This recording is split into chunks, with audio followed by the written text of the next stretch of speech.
राधे राधे। मदुरई के पास एक पराक्रमी राजा रहते थे। जनता भी उस राजा से बहुत प्यार करती थी। राजा का एक बेटा भी था जो पिता की ही तरह नाम कमाना चाहता था। वह पिता के जैसा महान बनना चाहता था, लेकिन इसी चक्कर में राजकुमार से बहुत सारी गलतियां होते रहती और राजकुमार हमेशा इसी चिंता में रहता कि लोग मेरे बारे में क्या सोचते होंगे। इसी राज्य में एक मंत्री भी रहा करता था जो काफी समझदार था। उसके बहुत सारे शिष्य भी थे।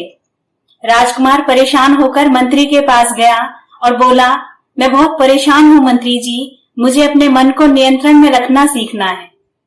क्या आप मुझे ये सिखा पाएंगे? मंत्री ने राजकुमार की तरफ देखा और प्रश्न किया, पर क्या तुम राजकुमार इसकी कीमत चुका पाओगे? राजकुमार ने बड़े अभिमान से कहा, आप चिंता मत कीजिए, मेरे पास धन की कमी नहीं है।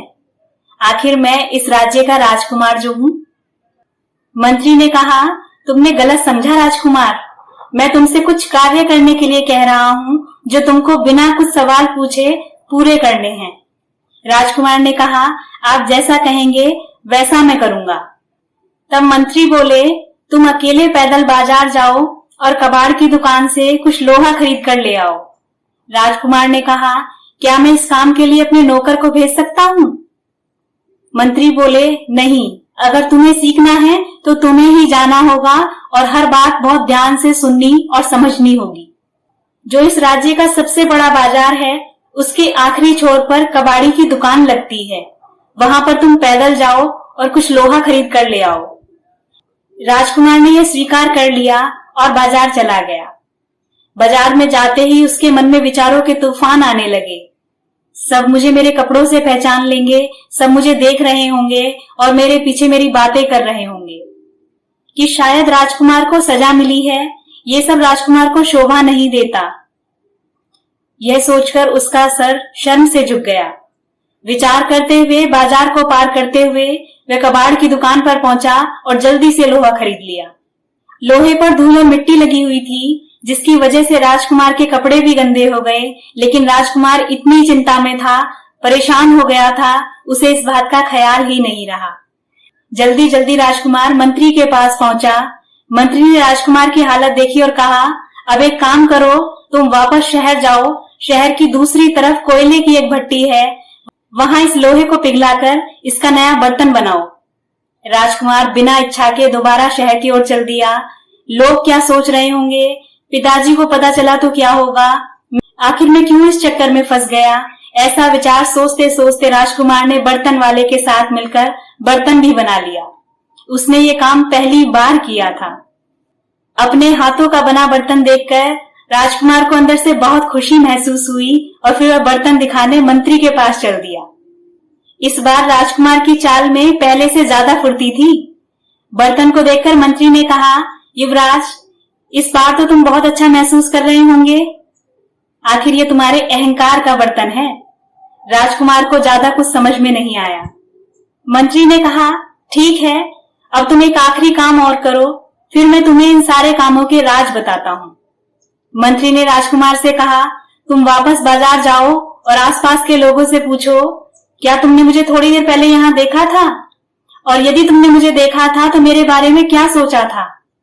राजकुमार बाजार में सबसे पहले दुकान पर गया और पूछा कि मैं सुबह यहाँ से निकला था, क्या तुमने मुझे देखा? तो दुकानदार ने जवाब दिया, हाँ मैंने देखा तो था, लेकिन मेरे पास सोचने का समय नहीं था। सुबह का समय काफी व्यस्त होता है और बहुत सारे खरीदार भी आते हैं।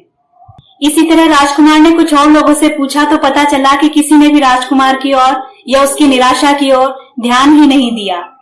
राजकुमार ने कबाड़ वाले से भी पूछा तो उसने कहा, मैं ये तो समझ गया था कि तुम किसी बड़े घर के लड़के हो, लेकिन भैया इससे ज्यादा सोचने का समय मुझे नहीं मिल पाया। अब तो लोगों की बात सुनकर बहुत शांति हुई राजकुमार को। सालों साल के खुद के विचारों से उसे आराम जो मिल गया था। वह तुरंत मंत्री के पास गया और सारा किस्सा मंत्री जी को सुना दिया। मंत्री ने कहा, ये 3 बड़े जिंदगी के पाठ हैं जो आज तुमने अपने अनुभव से सीखे हैं। पहला, हमें और हमारी कमियों और हमारी गलतियों को जितना करीब से हम देखते हैं और कोई नहीं देखता। हम लोग ही हमारे अपने सबसे बड़े दुश्मन हैं और किसी भी परेशानी को बार बार सोचकर उसे अपने दिमाग में ही हम खुद ही बड़ा बना लेते हैं। दूसरा पाठ, हम यही विचार करते रहते हैं कि दूसरे हमारे बारे में क्या सोच रहे होंगे, काश मैंने उसके सामने ऐसा ना बोला होता। इस चक्कर में हम ओवर थिंकिंग करने लग जाते हैं। ऐसा तो नहीं है कि लोग गॉसिप्स नहीं करते, लेकिन जिनके पास दूसरों की कमियों को चर्चा करने का समय है, उनके पास अपना कोई काम नहीं है, इसलिए उनके विचारों से कोई फर्क नहीं पड़ता। मंत्री बोले, तीसरा और आखिरी पाठ बहुत ध्यान से सुनना। जब भी तुम विचारों के चक्रव्यूह में फंसो, विचारों को शांत ना कर पाओ, तो इनसे लड़ने की जगह ध्यान करने की कोशिश करना या अपना ध्यान किसी क्रिएटिव काम में लगाना, कुछ ना कुछ ऐसा काम करने लगना कि जो तुम पहले से सोच रहे थे उस सब को भूल जाओ और अपने पूरे मन से उस नए काम में लग जाओ। ऐसा करने से तुम्हारे मन में शांति आएगी। जो तुम पहले सोच रहे थे वो दोबारा नहीं सोचोगे, तुम्हारा दिन खराब नहीं होगा और अंततः तुम कुछ नया सीख पाओगे। Please like the video and share with your loved ones. अपना ख्याल रखिए, अपनों का ख्याल रखिए, हंसते रहिए, सबकी खुशी का कारण बनिए। मैं फिर मिलूंगी आपसे एक नई वीडियो में। राधे राधे।